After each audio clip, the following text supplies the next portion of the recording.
What is up, everybody? Welcome to a great Saturday of fights here. I'm laughing at the intro just like What is you are, that? Is that Blender. new? Is That's that a a new new thing? one. I never heard it before, but we're grinding, I've been baby. busy. I've been working on some things. I like Yeah. it. I like it a lot. What the hell? It feels like I'm grinding. It's like I'm not grinding anywhere. That's not what I'm doing here. I don't got a chubby or anything. I'm not grinding anywhere. Well, yeah, I don't know, but these fights might be grinding. There might be some grappling grinding going on this card here, Blender. Listen, it's 11 fights, not your favorite, but a lot of grapplers, a lot of weird stuff going on dynamic-wise on this slate. And yeah, welcome to another episode, of this MMA grinding, I guess we can call it now. Stop mentioning the grinding. I'm going to have that in my head. I'm grinding. I'm roto grinding. I'm grinding. It's like, okay, we get it. How long does that have to be?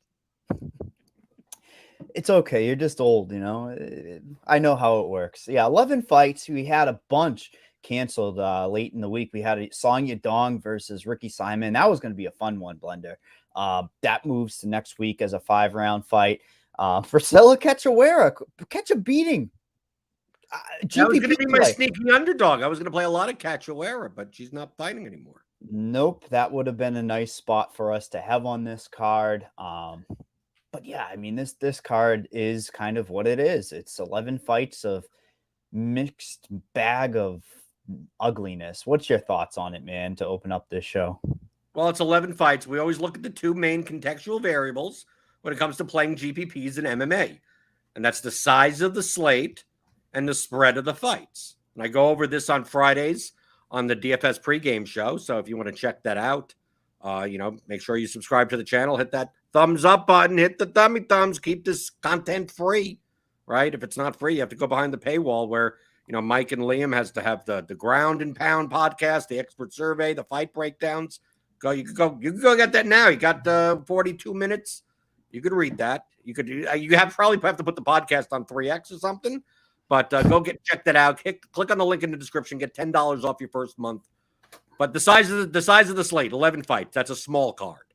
Not really small, but it's small, which means there's only 22 options, which means you're more likely to prioritize win equity over ceiling equity, over ceiling because just getting a win out of especially the underdogs. Like you get a winning underdog at 80 points, that could be the nut line. That could be in the nut lineup today. And then the spread of the fights is how more or less likely is the nut lineup going to spend most of the salary? Well, we have a 5-1 favorite, a 3-1 favorite, like a 2.5-1 favorite, and then a whole bunch, anything 2-1 or less, they're almost pick 'em fights, and that's like $9,200 down. So I'm not saying that the likelihood of leaving 2,000 on the table with like 4 big underdogs winning or anything, but probably the nut lineup may not necessarily get 50K. And then also because it's an 11-fight card, only 22 fighters, there's going to be a lot more duplication at 50K level. So I'm not playing many lineups today because once I saw the fight, 12 fights I prefer bigger than that. So I'm playing 4 single entry 3 max lineups and 35 large field lineups. And I've decided I'm going with ultra exploitative measures when I'm having less volume, because this is essentially 3 times less volume than I would normally play on an MMA slate. So when that happens, I'm willing to just take risks and say, yeah, I'm just going to play a lot of these guys, and if those guys win, and I'll have like all the combinations of those, and then if like something happens where I don't got it, it's like I lose it all. Or I don't have a very good day, so I have like a lot of exposure to like one side of like almost every all or nothing type. Exactly. And that's all based around ownership. So it's like I'm just basically trying to build lineups that have leverage. And I think there are several over-owned fighters on this slate. And not many under-owned. But I think there's a couple that are substantially over-owned for their ceiling.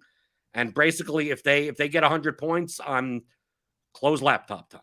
You love your low-owned women's MMA, and I think that there are some spots on this card that are kind of mouth-watering, to be honest. Even on like a 14-fight slate, some of these fights probably would have gone overlooked, and they actually have some interesting ceilings on it.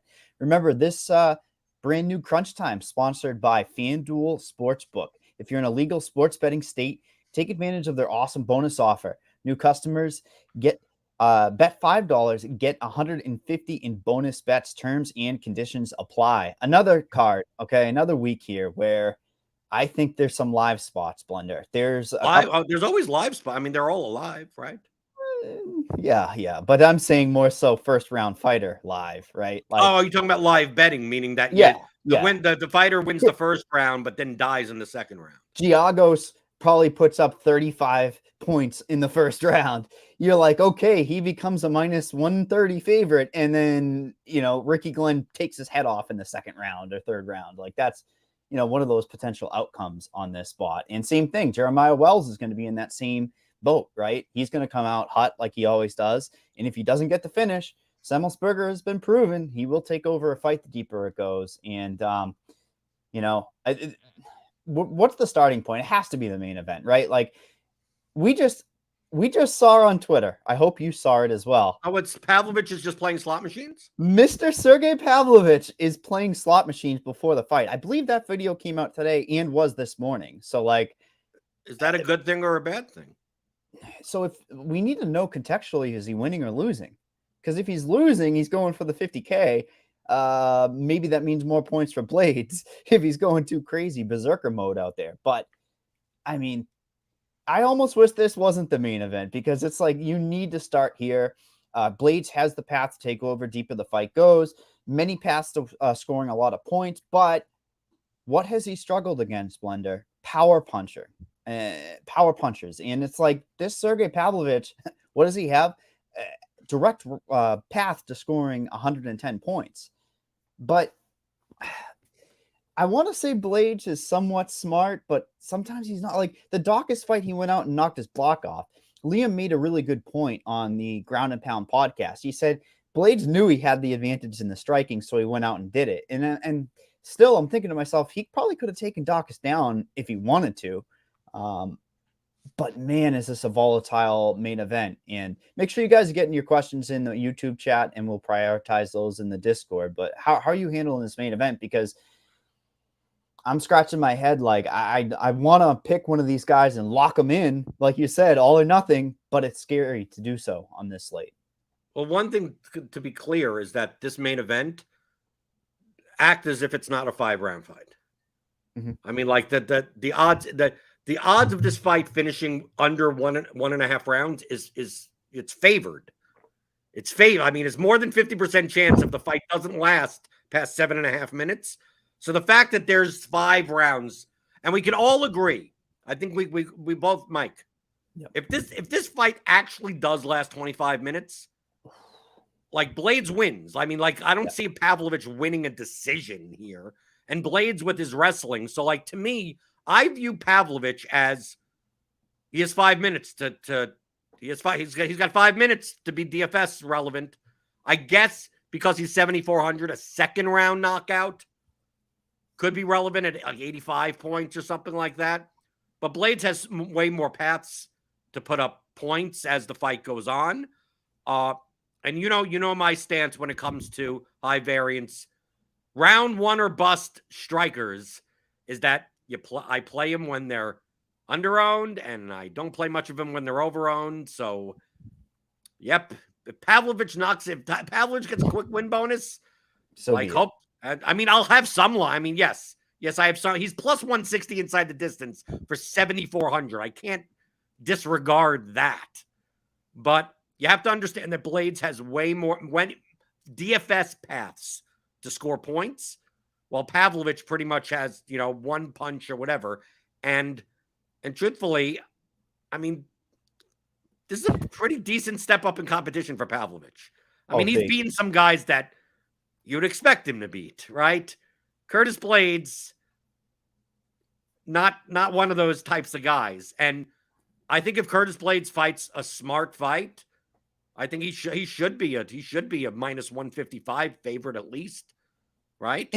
And Pavlovich is like an interesting case because like when he came in, friggin' what's his name took him down immediately and exposed him on the mat. Like we've never seen him be tested, really, truly tested on the mat. And I do think he comes from like a wrestling, Russian type base, right? But this is the heavyweight division. Like, there's not a pure amount of grapplers or wrestlers in the heavyweight division and of the caliber of Blaydes.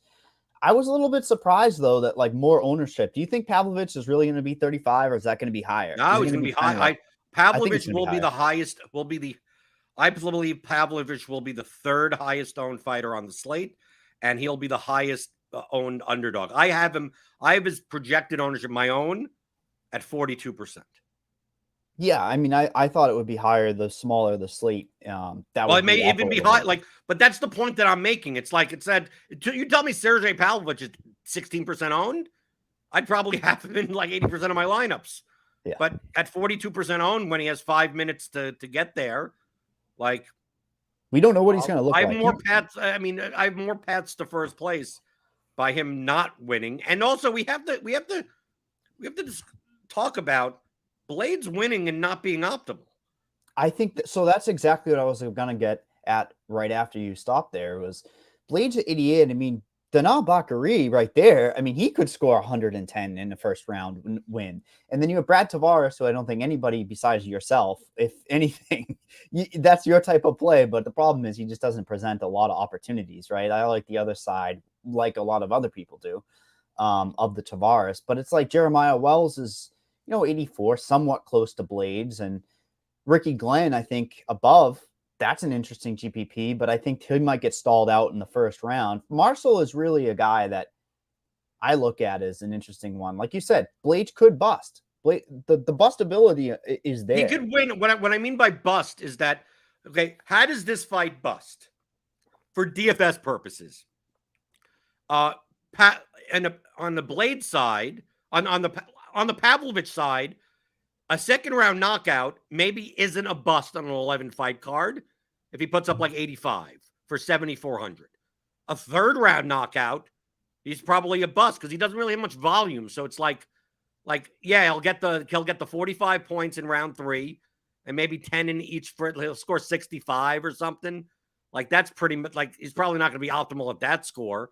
And then you look at Blaydes and it's like, well, obviously Blaydes wins in the first round at 8,800. That's about 100 points. So, he'll be fine there. If he wins in the second round, it's not like he's 9K. So, 8,800, even if he scores because he'll get extra points through grappling. So, if he wins with ground and pound, because he's not going to win for his submission. Most likely, come on.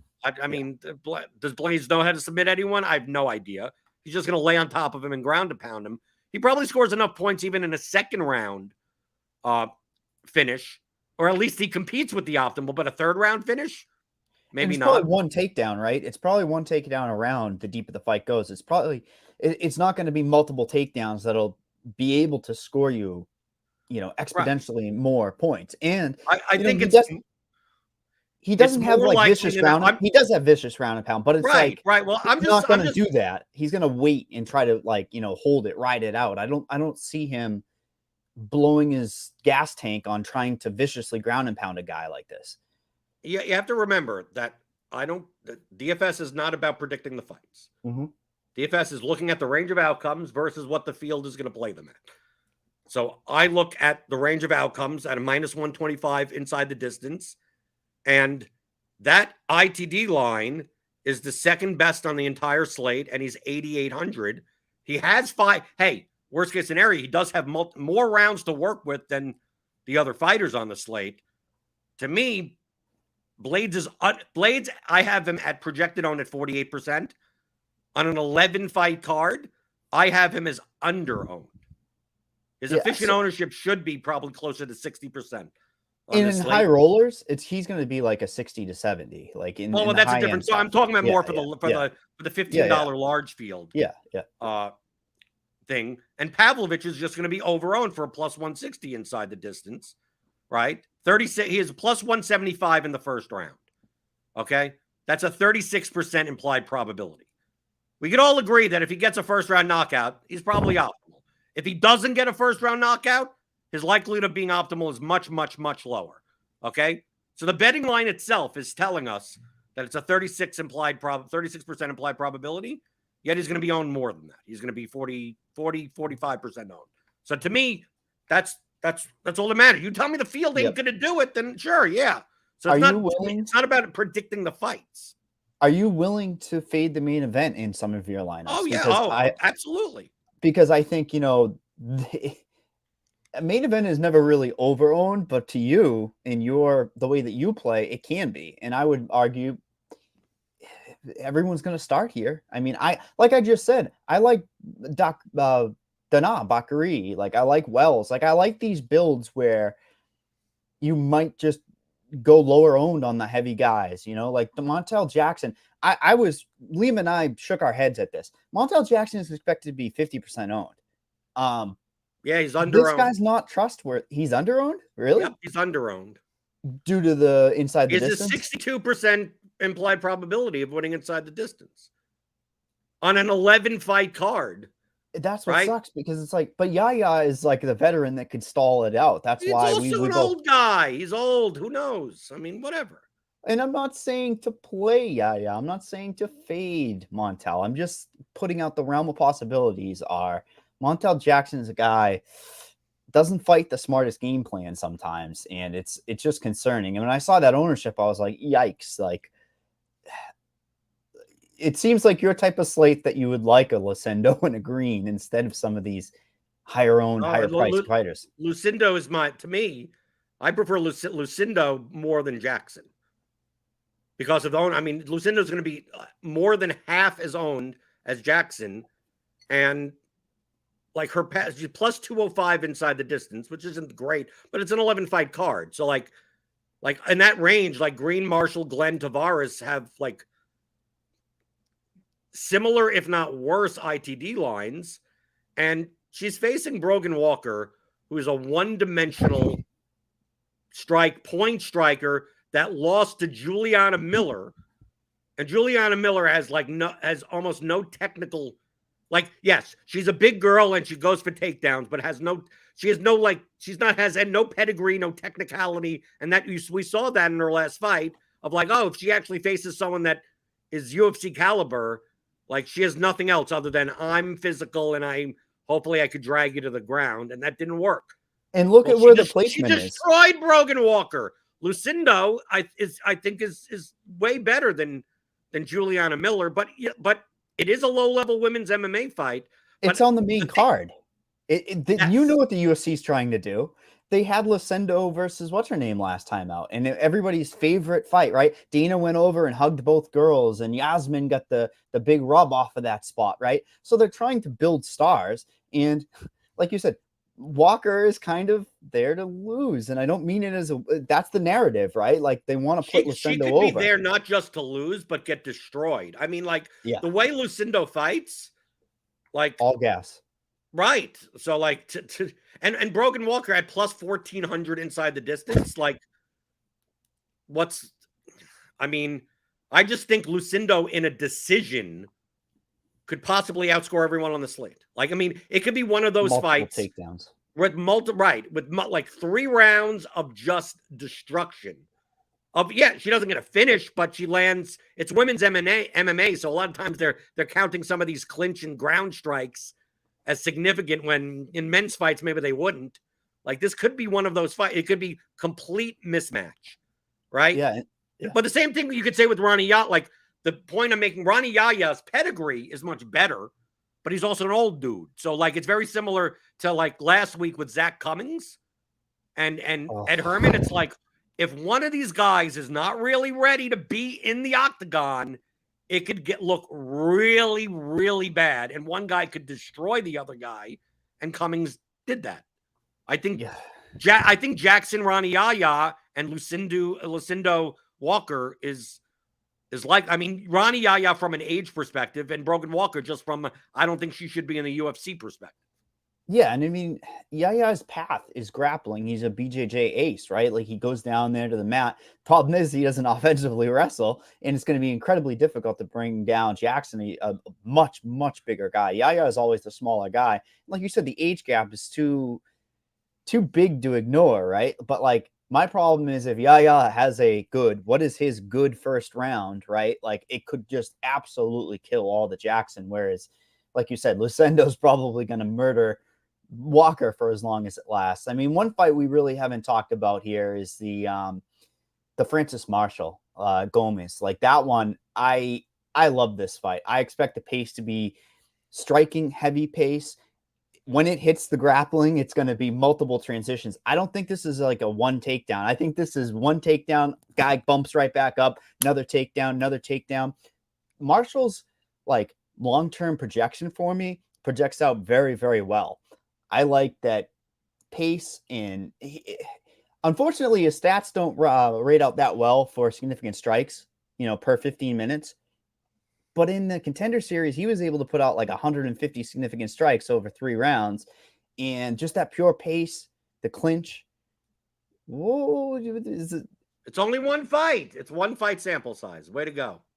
Yeah, but you can't ignore the pace. Gomes himself, I mean, is he going to go for takedowns? How much of Gomes? I mean, Gomes is an interesting play, I'd say, because I don't think people are going to land here. I really expect him to be even perhaps lower than 20. Unfortunately, with the lower slate size, I think he's smaller. But, I mean, I don't know if he necessarily scores that well, even if it goes 3 rounds. I just think... Yeah, but you don't have to have him score that well at 7K. It's true. And then Gordon is probably in a split decision Bobby Green type of fight. So, like, I don't think he's going to finish Bobby Green. So it's like, then Giagos, who I said could have a great first round and gas out. Like, I just think Gomes is an interesting, zig off of everybody in big field. But I mean, I just favor Marshall too much. That's my problem. Would you agree with Marshall, the multiple scoring, and Marshall on any other slate? I think he could, at 9,200, I wish he was a little bit cheaper, but he's got grappling and the high volume striking, Blender. Oh, really? Oh, he's also minus 190 to win the fight and plus 190 inside the distance. And he's 9,200. I have him as the most over-owned fighter on the entire slate. Wouldn't that make you want to play Gomes? No, he's over-owned. He's going to be, I have him at 34% owned. I have his efficient ownership at 22 instead of 34. So like, I ended up with one lineup with Francis Marshall. I ended up with one. I just so happened he fit in one lineup. Other than that, none. If it then is like I said, it's close the laptop, right? So that means we're gonna find out pretty early, right? I know you. So that means you like Ricky Glenn then. No. Like. So you're not following. You're not following in these ranges. I'm playing very little of Green, Marshall, Glenn, and Tavares. Stars and scrubs. Yes, I'm playing a lot of Jackson, Lucinda, Blaydes lineups, and the mid-range stuff. Like I have Norma Dumont is over-owned. Put him in a hat. Ceiling, right? Your favorite type of thing from Dumont, Tafa, Wells. Put all those in a hat. Well, not those specific. Those fights. I have Wells is over-owned also. I have the fighters I have the most of. Me personally, that based on ownership, like I could even bring up my lineups, like out of 35 lineups and then 4 single entry 3 max, like these are the fighters that I have over 50% of. Jackson, Lucinda, Dana, Baccarel Dana, and then I have like around 50% of Semmelsberger, Giagos, Gomes, Bruno Silva, and then I have like 30-ish% of like Junior Tafa and Curtis Blaydes. And then I have like 20% of Pavlovich, 20% Usman. And then I got like 10% of like, I got some high stand lineups. I have Norma Dumont in 4 out of 35. I mean, like, I was going to say, Carol Rosa probably isn't your type of fighter on this. I think she's over-owned, but I mean, she could, at her price on an 11-fight card, like in a decision, she's much more likely to put up way more points than Norma Dumont is. So if I'm going to choose anyone from that fight, it's going to be Rosa. But I mean, from a ceiling perspective, I'm not a huge fan of that fight. But I'm looking for guys like to me, I also have Brady high stand, whatever is over-owned. I don't know about you, but I know, yes, he goes for takedowns. We get it. He goes for takedowns. He also goes for takedowns with his chin in the air. Yeah. So like,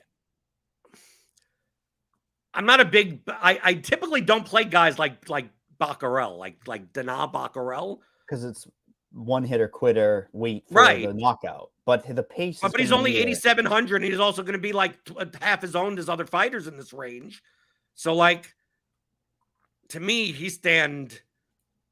I think he's over-owned for his potential, and I'll take a shot on that. Dana has a much better inside the distance line, plus 135 compared to Tavares, Glenn, Marshall, Green, right? So it's like if I'm going to take a shot on something like that at a little bit lower ownership, he's not going to be low owned. I have him in the high 20s, like 26 to 28%. I think it's good. It's good leverage off a Hestand because I think Heastand's going to be 30% owned. I think Hestand will be higher than, exactly. Right. So it's like I'm looking at these spots on an 11 fight card where I could find the most leverage. So I see most leverage while still maintaining a ceiling. So it's not like, oh, Montel Jackson will be owned, so I'm going to play Ronnie Yaya. It's like, no, I'm looking at Francis Marshall being overowned. So if he's going to be overowned, I'm playing William Gomis. I look and I see High Stand overowned. I'll play Dana. I have Jeremiah Wells as overowned. So I'm going to play Semmelsberger, right? So I look at that as my primary path to have less duplication and have a easier path to first place on a slate where there's only 11 fights. You got to find you can't just jam in 30+% owned players, and expect to have positive expected value there. And how are you handling that Taffer and Usman? Because the ownerships, I think, are going to be pretty close between the two, even though it says that Taffer will be higher owned. I have Taffer as slightly under-owned, and Usman is about a little over-owned. I'm not a big fan of that fight in general. I think if it goes to the second round, I think they both bust. Right? I think it's more of the fact of, like, even if Usman wins, how many points does he put up? He doesn't do anything. I mean, it'd be maybe grappling based, but he's not even a grappler. I don't care his last name is Usman. He's really not a grappler. Maybe. Like cage control, right? That's how you're hoping it goes, is cage control. There's no space for these two to strike and try to land on each other. I mean, there was some wild line movement towards Usman like early in the week. I mean, he was like plus 180 or something, and it closed to a pick'em. I don't know. Like you said, people probably think he's going to wrestle, and maybe that's the best strategy is to do that. I mean, talk about line movement. I mean, if you take a look, like that Wells Semmelsberger fight is now a pick'em. Like from a line value perspective, Semmelsberger is at 7,800.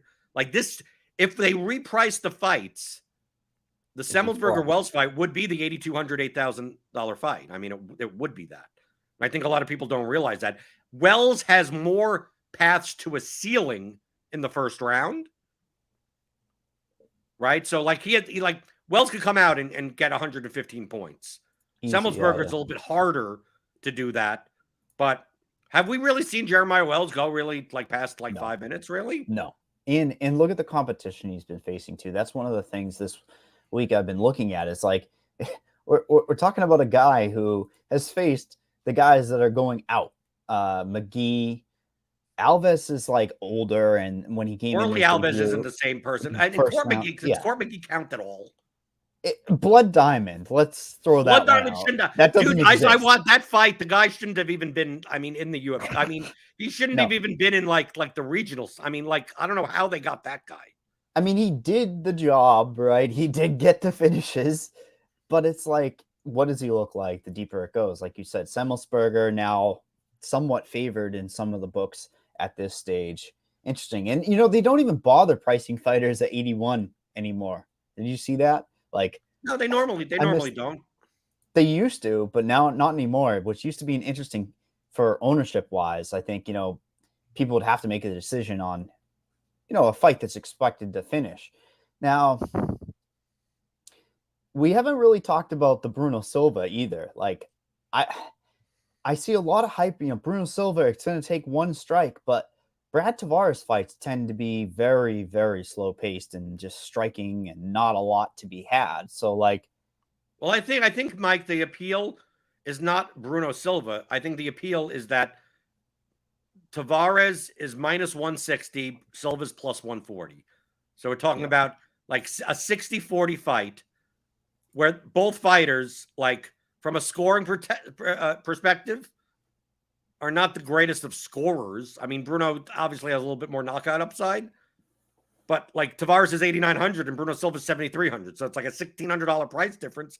I feel like if you flip the pricing, like I don't think it would matter. I think that more people are playing Bruno Silva just because he's plus 210 inside the distance. Tavares is plus 225 inside the distance. Most likely this fight goes the distance. And if it goes the distance, 8,900 for Brad Tavares ain't going to pay off in DFS, but it can for Bruno Silva in a decision win. So that's, to me, that's how I view this fight. Like the pricing almost dictates that I'd rather have Silva than Tavares. And I could say the same basically thing with the Ricky Glenn Giagos fight, other than the fact that that's a little bit higher variance because Giagos typically has about 5 to 7 minutes of gas. And maybe he completely dies in the second round and Glenn kills him. But I mean, even a killing him might just be 85 points. Right. At 9,000, it may not still not be good enough. And I take a look at the Bobby Green Jared Gordon fight, and I go, how do I lose not playing Green other than like UFC stats giving Green like 700 significant strikes that it didn't look like he had? I mean, like how does he pay off 9,400 in comparison to some of these other guys in the range? It's like I feel like outside of a fluke, I don't see how I get burned by $9,400 Bobby Green. But of course, I said that volume that leads to the knockout. I said that against Ally Quinta, and he got his first finish in like 8 years. So the problem is he just has the volume. It's going to lead it. The way he gets there is the volume base that is like a second or a third round finish, maybe a flash knockdown or two, and that's how he pays the salary off. But, you know, I do think that Gordon's just an interesting case. Like, I haven't been able to get him right, and sometimes he's able to grapple. Don't expect grappling in this fight. You know, why? When's the last person to dominate? We're not even going to put the Makhachev fight in there. It's like, Gordon's not going to go for takedowns. It might just be a clinch fest, right? Like this could just be on the cage back and forth for 3 rounds, and you're just scratching your head like, what did I just watch? Yeah, but I'd rather have the fighter at 6,800 than 9,400 on that occasion. And what about this? All right, no, I didn't get hit. Like the optics for Bobby's fights are just. Well, sometimes he plays with his food. Sometimes the problem is that he's having too much fun in there, and next thing you know, it's 1-1 heading into the third round. Like and then he's shaking his head every time he gets hit. I know this is in Vegas. It's not in the states with horrible judging, but I mean, I could bet. Why not bet this fight to go to split decision? I don't know what the line is or anything, but it just seems like split. Whoever wins by split decision, and agree. That is what it is. I mean, they gave Gordon the Patty fight, which a lot of people think he won, and I mean, I thought he did enough. He did enough, right? He did enough that if you want to say that he won, I'd say, yeah, sure, that's fine with me. Yep. Oh, 100%. And now they give him Bobby Green. Like, I really don't understand what they're trying to do here. I mean, Bobby Green's been a fun fighter for the UFC, so we're still about 10 minutes out. Eyes on the news, nothing yet. We don't want any more news. This card is struggling as it is. They'll do it at 4:30, at 4:31. Oh, we have bad news. No, don't say that. The bad news is whatever fighter that you have the most of, they're not fighting tonight. That's typically how it goes. It's not going to be like the fight that no one had. It's not going to be it's 11 fight card. Every fight is owned. Yeah, I mean, like you can get screwed some way, right? Yeah. I don't want it to be the Marshall Gomi fight because I have half the lineups with Gomi. What fight wouldn't I mind? I think the Bobby Green Jared Gordon fight. If they canceled that, I'd be fine. Yeah, and I mean, it could just be Sergey Pavlovich is on a heater at the blackjack table, and maybe he doesn't get out of the casino. He's nowhere to be found. Exactly, that's one way. Yeah, I mean, we have a question. Favorite spend ups? I mean, we kind of went over it. Lucinda makes sense. Like one of your favorite plays, -165. Jackson. I mean, it's not. Don't overthink things. You don't need to on this slate. We can tell you who to fade all day. The Bobby Greens, which we just got done talking about. I mean, they have a less probabilistic path to 100+ points. It doesn't mean they can't do it. just they'd have less of a path. Yeah, I really want to know how this Dumont and Rosa fight ends up playing out, because Norma Rosa Dumont, is out of all the women in the upper weight class or whatever, or even in any weight class, Mike. I mean, she's someone that looks like she should be good, and then just doesn't do anything. nothing. It almost feels like it's like, oh, okay, like you should be able to dominate your opponent, and then just, oh, well, I'm going to stand like 8 feet away and do nothing. And then it's like, oh, and then when she's facing a grappler, then she tries takedowns, and it's like no, this other woman can't strike at all. What are you doing? But I mean, we just saw Rosa. The problem is, like, Rosa's taken down 4 times by old woman Sarah McMahon. Yeah, but she's a good grappler. McMahon's a good grappler, though. Exactly. And it's like Big Norm's got a caboose on her, and she could go for those takedowns. Like you said, not always the best game plan, but Rosa's got a ton of volume. That's the thing that I like. I mean, this woman is going to score points. It's just how eventually she's going to bust in a win, right? Like, decision wins 105, 89, 109, 110, 112. That was when she was a favorite in all those fights. This is the first time we're playing her in DFS when she's technically an underdog. I mean, it's a minus 110 plus 100 fight, so it's essentially a pick'em. Mm-hmm. So, like, I think Dumont does little enough that it could limit the scoring from Rosa. I think it's the same point that you would make with Montel Jackson and Ronnie Yaya. If Ronnie Yaya is like hanging on to Montel Jackson, I mean, that hurts Jackson's scoring. If Brady Heastand is clinching and trying to get takedowns against the cage, even if he's not successful, I mean, that could be half the round against Baccarel Dana. I mean, like, these, even though you may favor the striker, sometimes the person grappling, or sometimes the person that's on the outside that doesn't want to engage, actually just zaps the fantasy value out of a fight in general. So, like, I view Norma Dumont as that type of fighter where people are looking at these box scores from Cara Rosa, and I'm like, from a floor perspective, I think she's great in cash games. I think I'd play her in double ups. But this fight's way more in play than it ever was earlier in the week, which is yeah, because it's only 11 fights. Yeah, if this was a 15-fight card, this may be a fight where you just go, okay, I'm going to look elsewhere. Exactly, and I was like, okay, maybe I could get some sneaky upside on one of these ones, but now there's a little bit more ownership, and there's more ownership on Rosa too. Like you said, like a ceiling Dumont win probably even looks like 90-something points. Like, I don't even think she even gets like 110. 575 inside the distance. Yeah, I mean, this fight is like minus 350 to go to decision. Yeah, it's by far the fight that's more likely to go to decision. So typically, fights that finish score better than fights that don't finish. So if Rosa's going to be like 30% owned and Dumont's going to be 18% owned, that's like 48% of the lineups in the con. Good luck, have fun. Yeah, have fun. I mean, you and I both have the same idea, all or nothing type of strategy on this little card. Only because I'm playing less lineups, Mike. If I would play 100 lineups, yeah, I'd probably have a little bit more even distribution. But on this, it's like, dude, I see who's overowned, I see who's underowned. I'm just gonna smash the underowned guys. I'll know where I am right away.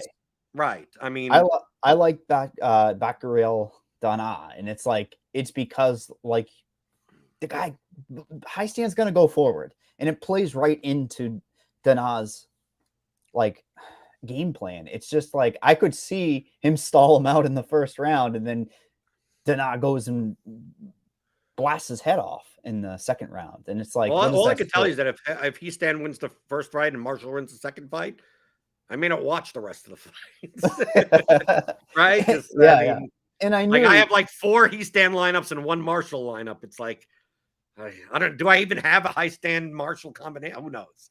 But like that, but that's what I'm doing on this. Like, to me, the earlier fights are actually more, I mean, Tavares, Silva, Gordon Green are the 9th and 10th fights. And those are the fights that, like, it's like, no, it's going to be interesting early and then very late. And then I'm going to have, I'm going to have a lot of lineups that are in first, hopefully, that need to like fade a Tavares like 94 points or something. or fade a Blaydes or Pavlovich 100 points. Like I'm probably going to be in that scenario. Yeah, I agree, and it's crazy. The 9,700 Jackson, I can see him scoring 120, and I can also see him score like 85. Like, dude, Mike, it's an 11 fight card. Remember, with win equity, if Montel Jackson goes out and scores 98 points, and you go, well, it's 9,700. 98 points could still be optimal because remember, at 9,700, the way you need to be a top 6 scorer. Well, there's only 11 fights on the slate, so like 98 points. Maybe that may be fine. I mean, until your girl Lucinda scores 105. Yeah, well, that's why I have both of them. So I have her and Jackson, and then that's all I need. I like the thinking. Still about 4 minutes, 3-4 minutes out here. Everything's good to go at the moment. I'm ready for anything to happen, though. I mean, hopefully the pace. The good thing too, Blender, the pace of the fights, knock on wood, have been pretty darn good lately. Because there have been bigger cards. This one's going to be. They're starting a half an hour later, so that'll speed things up a little bit. But yeah, I love the 14-15 fight cards where the broadcast starts with the fighters in the octagon. Yep. And it's like right, and once they get to a decision, it's like, okay, here's the decision. Here's a little interview, and then like I could go to the bathroom. By the time I get back, it's like they're already the next fight. They're already in the inspection zone. I'm like, oh, I love this. Yeah, no, I totally get it. Yeah, Lucinda is the girl to really open things up on this slate. Get your final questions in the chat with a couple minutes to go, and remember that this cast is brought to you by Fanduel Sportsbook. If you're in a legal sports betting state, take advantage of their awesome bonus offer. New customers can get a bet $5 and get $150 in bonus bets. Terms and conditions apply. Do you even dabble in the FanDuel lobby? Because, you know, I like that their model is the captain mode because you can just get so different inherently, right? Like you have a captain mode on the DraftKings side of things, but FanDuel has, what is it called? It's basically a captain. And it doesn't cost any extra money. MVP, correct. Thank you, Rob. Producer Rob with the clutch one there. You know, this is a slate where I could see an MVP come from like a Tafa or an Usman with like multiple knockdowns in the first round, Blender, or I mean, Well, I mean, the main difference on FanDuel is that FanDuel favors strikers more than grapplers, and DraftKings favors grapplers over strikers. So really, like someone like the guys like Francis Marshall and Brady Heastand, like are less valuable on FanDuel, and someone like Brad Tavares is a little bit more, and Bobby Green are more valuable on FanDuel. Yeah, and well, Bobby Green valuable might be an interesting. I mean, more. He's more valuable on FanDuel than he is on DraftKings. Yeah, for sure. I agree with that statement. The contests are filling up too. I mean, the game is growing, Blender, even with all these crazy things that have been happening with the cancellations and whatnot. So we do like to see that. We have a comment saying Dumont. They like Dumont a lot. She's going to be sneaky low owned. I mean, agree. She's going to be low owned. I mean, not but low the problem enough is, it's going to be like, can she get the takedowns? And it's pitter patter, right? I call it all the time. Once you get that top position, bang, bang, bang. I don't see that. I think she's probably just going to try to like hold and look for a submission or look for something. Under a minute left here. We're looking good. What do we have next week? We have the card that switched up, right? We have Ricky Simon versus Song Yadong next week. That should be a fun main event. How the hell? It's going to be 5 rounds, I believe, Blender. So, I mean, that's good. I mean, thank God they didn't change it to just a 3x3, right? That would be an ugly thing. I'm trying to look at it out of the corner of my eye. There's some action fights. So another 12-fight card, though. They're not good because when stuff happens, that's never a good sign. We will definitely see you guys next broadcast. Great card to be out there in the streets. Another lock done. Follow us on Twitter at BlenderHD. Follow at H3Buddha, and we will see you guys next week.